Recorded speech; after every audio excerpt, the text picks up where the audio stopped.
Yes. Hello, everyone. This is Charlotte Pierce, the producer of Peeragogy in Action, our live stream and podcasts produced by the Peeragogy Project, which is now in its 10th year. We're celebrating our 10th anniversary all year, I think, right? Today we're discussing causal layered analysis, and if you don't know what that is, like I didn't when I started out exploring this topic, you probably will by the end, and we'll do some more sessions on this as well. So now I'm going to introduce Charlie Danoff, who's our host and longtime peer in the Peeragogy Project. Joe Corneli is our episode producer. He's in the background, and I'm Charlotte Pierce, producer. And Charlie, take it away. Thanks, Charlotte. Hi, everybody. Thanks for tuning in. If you're here live or listening to the recording, we're really excited about today's episode. So we're going through causal layered analysis with two of the stars in the field. So we have Sohail Inayatullah as well as Ivana Milojević today. And we'll start by having them introduce themselves. You want to start, Ivana? Sure. My name is Ivana. Happy to be here. Congratulations on your 10th anniversary. Anything else you'd like me to say? I work in the context of metafuture.org. I'm a researcher, writer, and educator. Thank you. You're welcome. And Sohail? Yeah, ditto to all that. Yes. All right. And then what is, for those unaware, what is Metafuture? So we're international think tank focused on creating alternative and preferred futures. We have online courses at Metafuture School. And basically our main intent is helping organizations, countries, institutions, individuals, community move from the de facto future towards understanding disruption and then moving towards alternative futures and then really their preferred future. And we found that works the best when we can use CLA, challenge the current reality, understand the current metaphor, and find a new story and new ways to measure that story. Excellent. I was introduced to causal layered analysis, or CLA, at the 2019 Anticipation Conference in Oslo, and that was really very powerful concept, and obviously, and your lecture, your keynote there was about especially the impact in education and how when you went to those different communities, how that it could not just like necessarily predicting the future, but getting to that root, that myth layer, understanding how that influences thought, and then how can I show some of my own naivete and ignorance about the future and things, and my own awareness. And so, but I don't need to do a haphazard job of explaining it. Let's go into the first question here. What are the origins of causal layered analysis, and what is it? So simply put, there's 4 layers of reality in this approach: the litany, the data, the world we see, the systemic causes to that, and systemic solutions that derive. And deeper is the worldview, the ideology, the culture, the discourse, if you're a Foucauldian. And underneath all that are the myths and metaphors. And the whole notion is normal analysis stays at level 1 or 2. It's the headlines and the causes of the headlines. And our approach is go deeper, understand the different worldviews. If you're looking at the war, is it, as Putin says, a military excursion? Or is it, as Ukraine says, an invasion? And you start to look at the different worldviews that help us understand that moves us towards solutions. And then you want to go to the deep metaphors, and the deep metaphors is where you can get longer, deeper change, because they're the underlying stories that we use to give meaning. So if you look at the global financial crisis 14 years ago, there was a great article in the Financial Times that this is a crisis in search of a narrative. Is it a mortgage crisis? If so, then help mortgage payers. Is it a banking crisis? Is it a deeper financial crisis? Is it really about industrial to post-industrial civilization, or is it about rise of the East, of Asia Pacific region? So the story you use to describe reality changes your solution. And our approach in CLA is use all four levels. Level one are the data people. They count. Level two, systemic people, environmentalists, engineers, the cyber gang. Level three are the philosophers, the worldview thinkers. And level four are the poet, the artists, the storytellers. So we're suggesting as your cake starts out, live at all four. Find new stories, but if they're just stories without words, they mean nothing. Make sure the new words, the new metaphors link to systemic changes, whether that's taxation, subsidies, new regulations. And then we know reality gets created by what we count. So change our measurement system. So that's why it's so powerful, and hundreds of organizations, institutions, and countries use it as a way to challenge today and create tomorrow.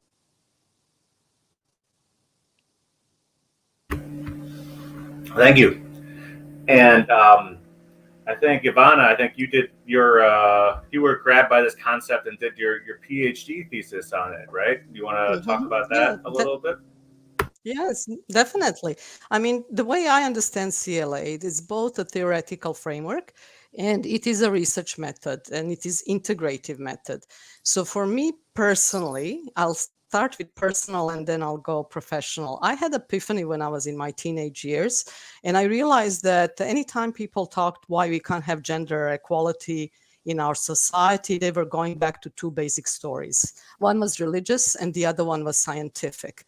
And when you look at data that was given at the time, there was this big disconnect between what desired vision for the future was and what are some of the narratives that were being subconsciously internalized, and then cultural change was not happening partially because of those very deeply embedded narratives. They were always go-to discourses when people said, oh, you can't have that, or you can't change your life like this, or you don't have freedom. You have to live under authoritarian systems because that's human nature.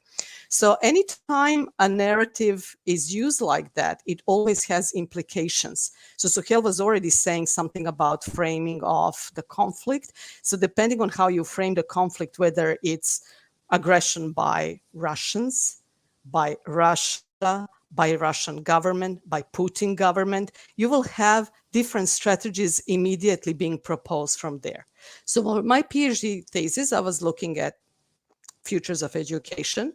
And there are lots of debates at the time. I mean, it's 20-something years ago when I did my PhD thesis. There were debates going on about what is the desired future and how do we get there. And as well here, there was lots of disconnect. I did my PhD thesis in Meanjin, Brisbane, on the lands of Jagera people, indigenous people of Australia. And they had a different discourse that was simply not heard. So they would say things that were not translated because the worldviews were different and myths and metaphors were different. So I use CLA to try to deepen my understanding, broaden my understanding, and ask the key question, what is the purpose of education?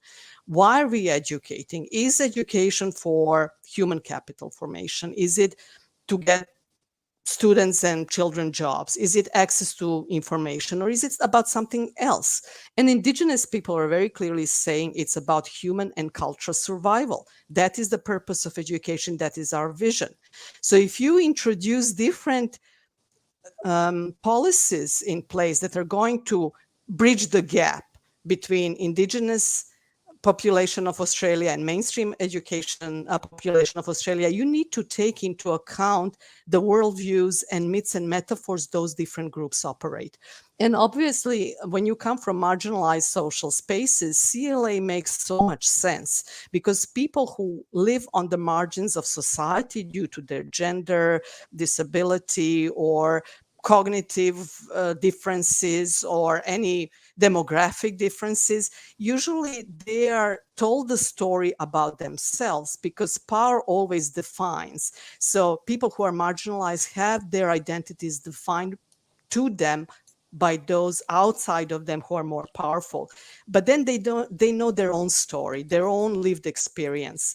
So you immediately have dual perspective. You are very well aware of what's mainstream perspective on things and what's your local account on things. If you come from multiple marginalized spaces, then you have, again, multiple perspectives. So CLA to me is a brilliant method that kind of explains that to people in a very non-confrontational way. So you don't have dualism, either or, but you say these are the multiple perspectives. These are various perspectives of stakeholders. That is at a third level.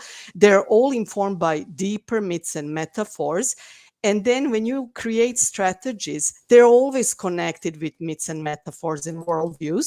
However, people usually stay at that litany level or social cause level when there is no connection between the two. So in education, for example, I work at the university a lot. There was a disconnect between what was supposed to be vision for the future or what was explicitly stated as a goal, and that was to work collaboratively at the university. But the system only measured individual achievement of lecturers and professors. So then there is a disconnect between the story and what is being measured. CLA helps integrate that, in a way helps us transform certain things in our society that we are not that we know that are not working, helps us to integrate those four levels, and then it's also a tool for transformational change.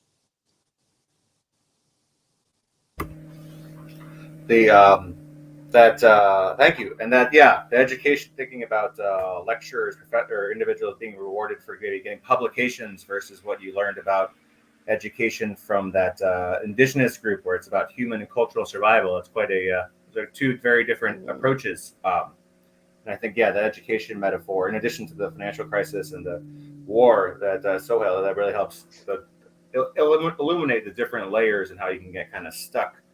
Many people, myself included, you can get kind of stuck at the first two. All right, moving on. So, and I think, education, we've talked about some, but what are some practical applications of causal layered analysis? And then maybe we'll go back to Sohail. I know you do a lot of work with UNESCO and other corporations and nonprofit groups, and maybe anything you want to, what would you like to highlight? Maybe if we stay with education. So when we met in Oslo, I presented to the Ministry of Education, and we talked about the normal narrative that shows up over and over for ministries is being in a castle surrounded by hungry wolves. The minister, the principals, the educators are safe in Camelot in the castle, but outside are hungry wolves, media, parents, teachers, students. And so there's a sense that we want to innovate, but there's risk everywhere. So one of the things when we use CLA, we say, well, what's a better metaphor? And I know in Norway, they said, well, why don't we move to a jazz orchestra? Now, why is that better? It's, well, that includes individual excellence, but also jazz works best when there's cooperation.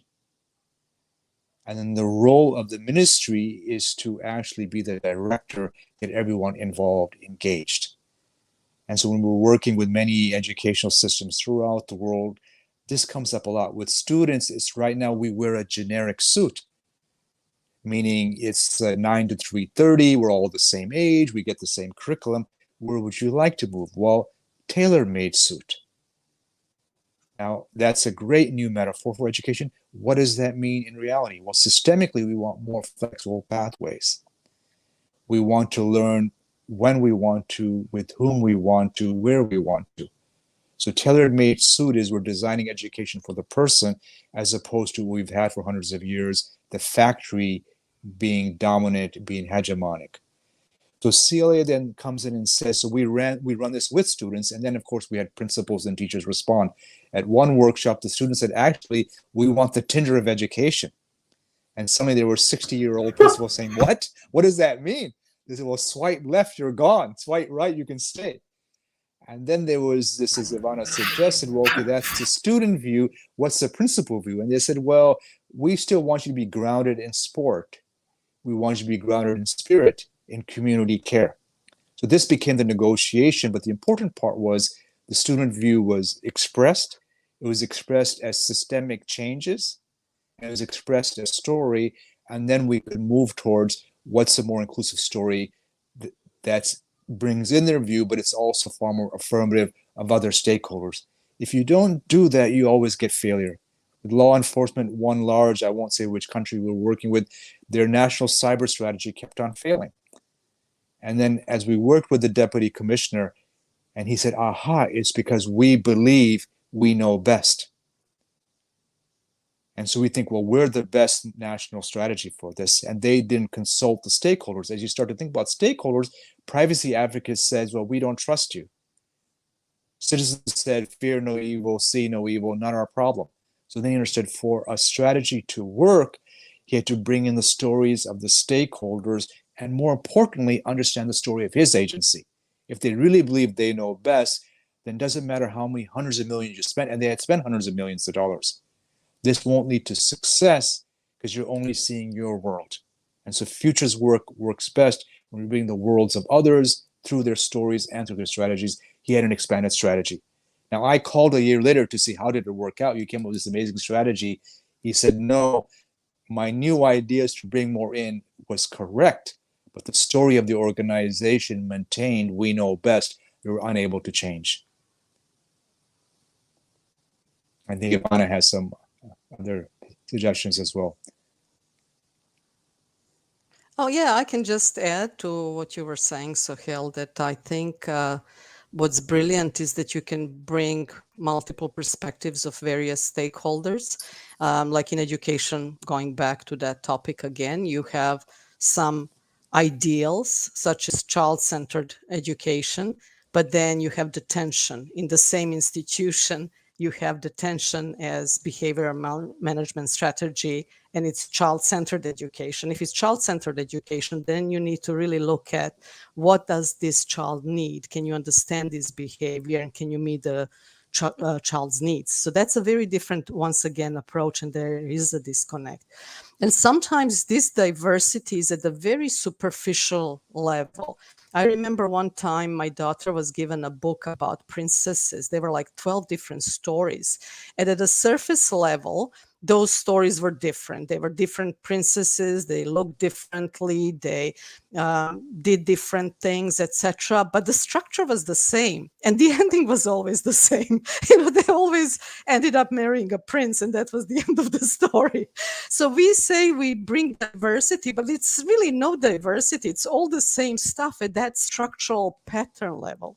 So there was one project that I was involved with. Obviously, I did a lot of work in the area of peace and conflict studies. So we look at those deep narratives, how they translate, and what are the narratives needed for nonviolent conflict resolution and transformation. They can't be from a discourse of nationalism, for example, because you have dual kind of group, and you have to decide which one is going to win, this one or that one. If you have interethnic conflict, you need to switch the worldview, perspective of humanism. So you don't have a perspective of militarism if you want to switch the conflict, because then it's just, who is the strongest?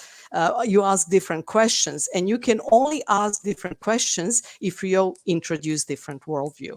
So we do that at a very kind of high theoretical level. We can look at conflict between states or interethnic conflict, etc.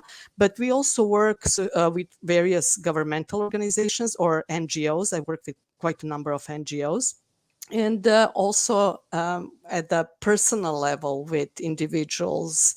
One project I've done in Serbia was retelling the traditional tales, which, as I was saying before, they had the very same structure.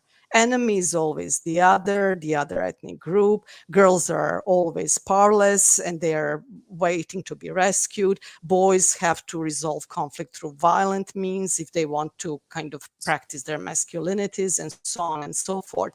So we try to change that structure, and we introduce CLA in a very indirect way. So children, we even had 5-year-olds take these workshops, and it was very indirect through storytelling.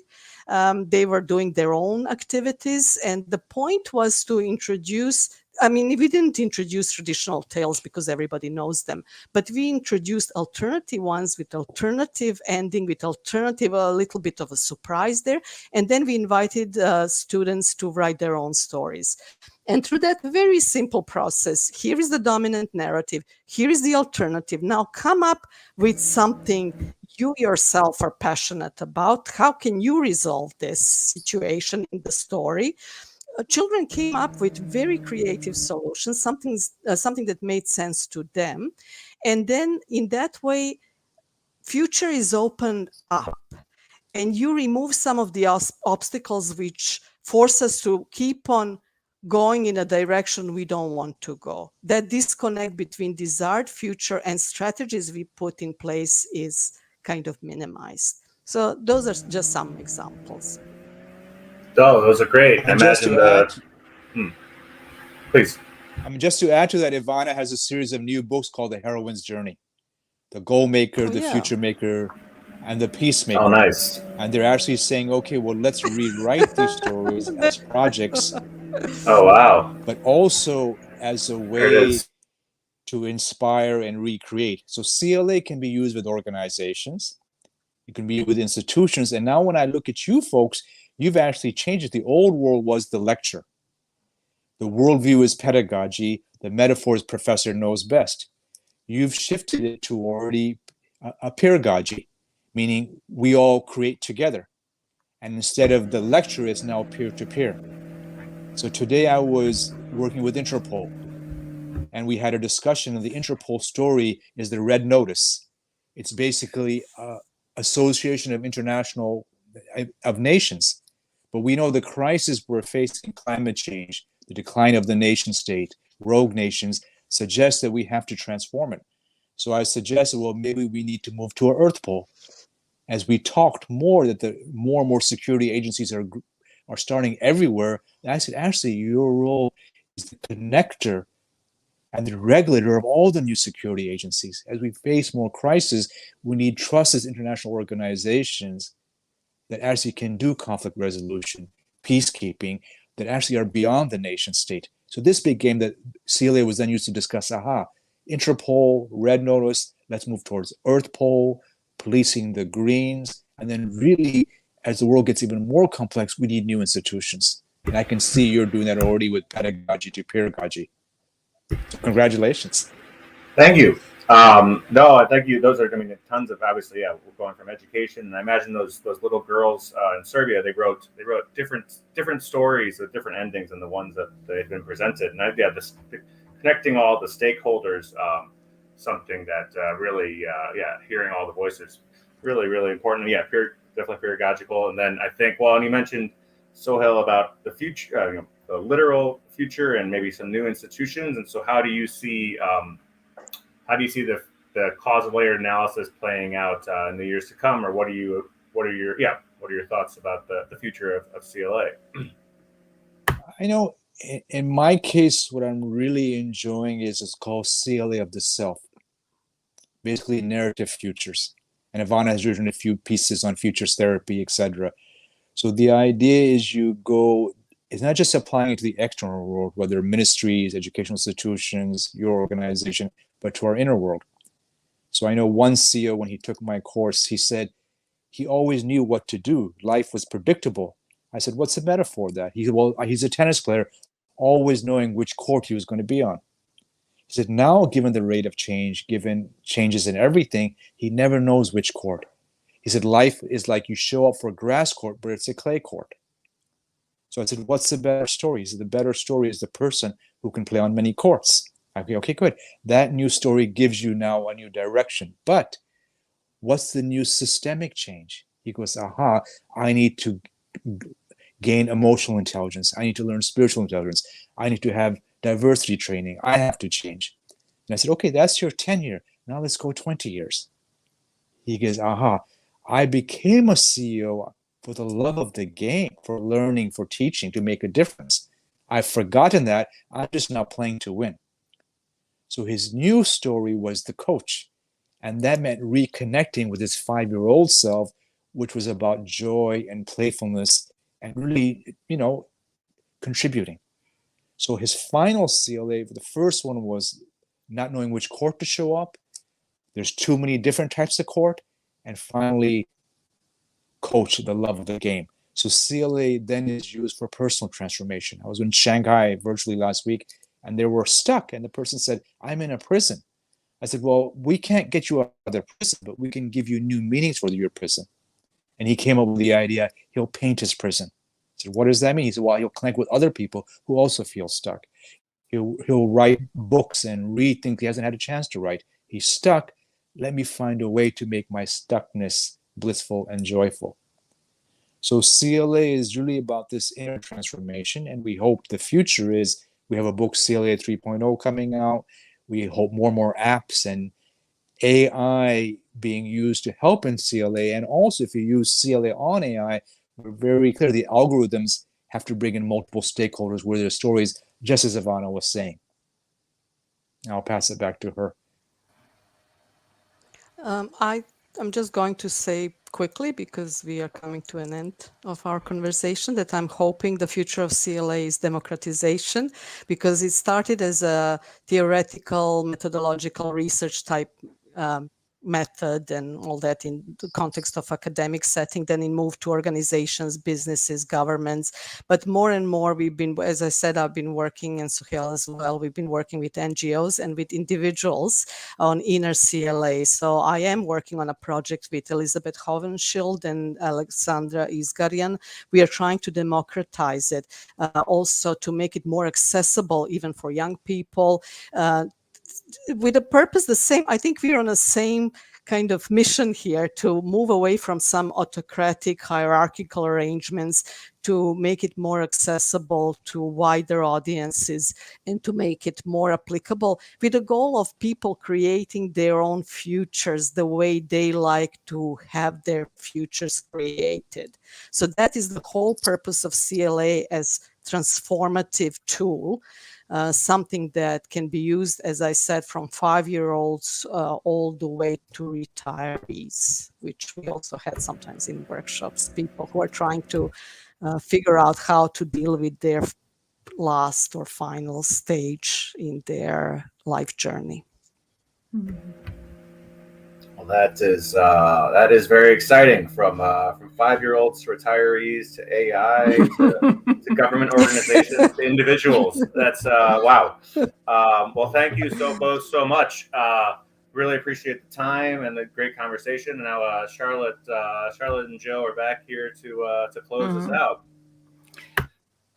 Thanks, Charlie. Yeah, we usually like to all come back and pile back in to make a little bit of a roundtable at the end. We've only got a couple of minutes, but one of the contributors to the Peeragogy project, Ray Puzio, just relayed to me an interesting comment about changing the way the stories are told. So the hero's journey is very famous. Ivana has a heroine's journey, but maybe we can have other kinds of ways of telling the story. And then it also reminded me a bit of this Vladimir Prop, especially because you were talking about an Eastern European context. He has this theory of Russian folktales. Maybe we need different roles as well as different journeys. And so it just occurred to me as well, maybe also as a question for Charlie, who's the poet in residence of the Peeragogy project. Maybe we need new poetic methods of storytelling as well. So these could be possible themes. I don't know if anyone wants to say something about that in a few seconds. A short poetic on the fly reflection is perhaps all we have time for, sub haiku length, but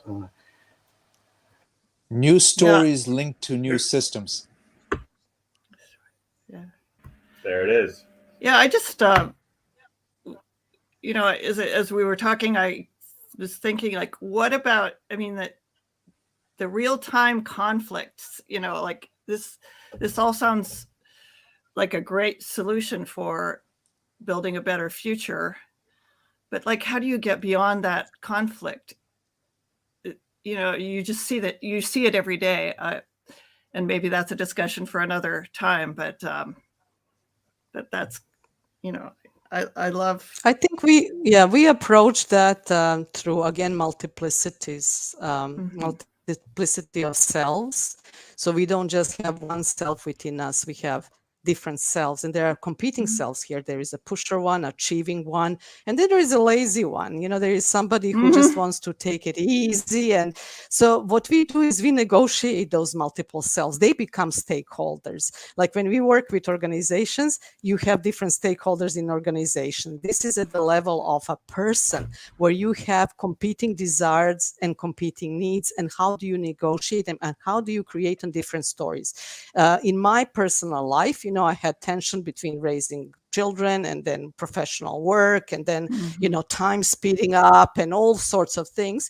So I've kind of managed to negotiate at times, not always successfully, but at times, when is the time to just do nothing, and how to be in that being energy versus when I have to be in a doing energy, and when is which one appropriate given the particular situation. Because often we get into those cells, and instead of us running the cells, they run us. So we need to kind of become in control. And I think CLA is a method that look at multiple stakeholders within us, can help us understand the dynamics deeper and broader, and then become more powerful agents in our own lives. That's been my experience, and that's how we kind of approach it. Unless that makes for sense. me, that's just yeah. brilliant. Yeah. The way Ivana said that selves run us. So if I'm in conflict, I have to ask myself, what's my metaphor of this situation? Which self is active? And if I want the conflict to be resolved, what's a better story for me, how I act? Well, let's continue Which this, self is active? and let's continue this. Joe, what you want to take us out and talk about Sure, the I'll just mention it because we tend to, this conversation obviously could go on very long, and we have some people watching on the live stream who might like to jump into the conversation. So if guests have a minute, hopefully this will allow us to carry on the conversation as a sort of after party. So there's a link here, meet.jit.c Peeragogy. Please continue it. Yeah, we saw a question from Claire just pop up. So hopefully if you can jump to this link, including the affordances of the body as a way of knowing and story and world making. Lovely.